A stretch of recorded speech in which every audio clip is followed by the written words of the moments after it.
Hi guys, ఇదైతే part 2. Full ఉడుకుంది లోపల. రామ్ తీర్థం అని చెప్పాను కదా, టెంపుల్ అయితే వాళ్ళైతే లోపలికైతే అలో చేయలేదు గైస్. అందుకని నేను బయట నుంచి జూమ్ చేసి చూపిస్తున్నా. గేట్స్ అంతా వేసేసారు, క్లోజ్ లో ఉంది. టెంపుల్ నుంచి బయటకు వస్తే మనకి నాగదేవతలు కనబడతారు గైస్. చూడ ఎన్ని ఉన్నాయో. మిడిల్ అయితే పెద్ద నాగదేవత ఉంటారు. పెద్ద ట్రీ కూడా ఉంటుంది. ఇప్పుడైతే మేము బయటకు వెళ్తున్నాం గైస్. ఇప్పుడు మేము స్టార్ట్ చేసే ట్రావెలింగ్ వచ్చి ధనుష్కోడికి వెళ్ళే దారిలోనే ఆడ పంచముఖ ఆంజనేయ స్వామి టెంపుల్ ఉంటుంది కదా. పంచముఖ ఆంజనేయ స్వామి టెంపుల్ ఉంటుంది. ఆడైతే ఫ్లోటింగ్ స్టోన్ అంటారు కదా, రామ్ అని రాసుంటారు ఆ స్టోన్ పైన. ఆ స్టోన్ అయితే ఆ పంచముఖ ఆంజనేయ స్వామి టెంపుల్ అయితే ఉంటుంది. ఇప్పుడైతే ఆడికి వెళ్తున్నాము. మన కార్కి అయితే వచ్చేసాము.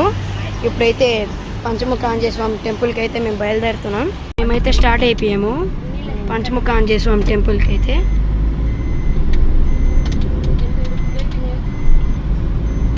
టెంపుల్ అయితే ఇదే. నాకు ఎదురుగుండా అయితే ఇక్కడ పెద్ద శివుడు కనబడతాడు గైస్. శివుడు కూడా ఉంది కదా ఎదురుగుండానే ఈ పంచముఖ ఆంజనేయ స్వామి టెంపుల్. రాక్షసులు ఇంకా దేవతలు అమృతం కోసం పోరాడిన ప్లేస్ అంతా ఇంకా పిక్ అండి.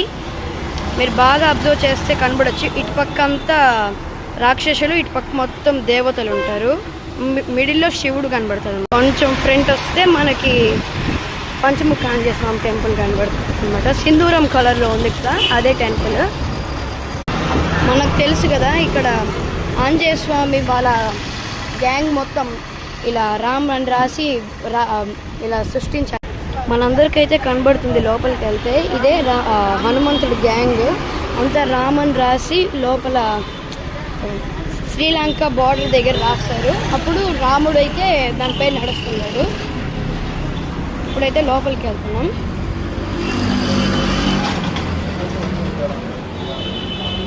ఇదే టెంపుల్.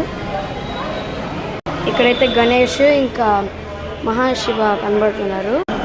ఇదైతే ఒక స్టోన్ మీద హనుమాన్ దేవుడిని అయితే చెక్కడము. ఇది అట్ట లెఫ్ట్ లో అయితే వస్తే మనకి ఒక చిన్న సందు లాంటిది కనబడుతుంది. దాని లోపలే అసలైన కథ. కొంచెం ముందరికల్లా వస్తే మనకి ఫ్లోటింగ్ స్టోన్ అయితే కనబడుతుంది. ఇక్కడైతే దే విన్ అని రాసుకుంది. లోపలికి పోవాల